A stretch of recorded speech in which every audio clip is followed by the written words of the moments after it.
in front of me I've got Xiaomi G27i.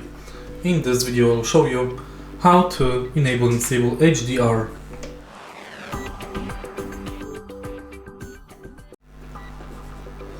In the beginning, let's go to your monitor's display settings.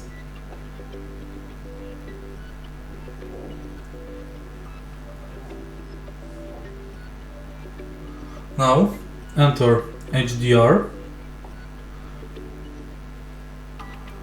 select display 2,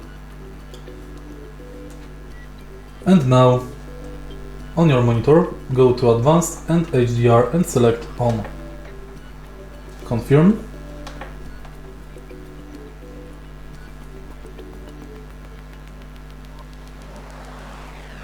And now you can enable or disable HDR.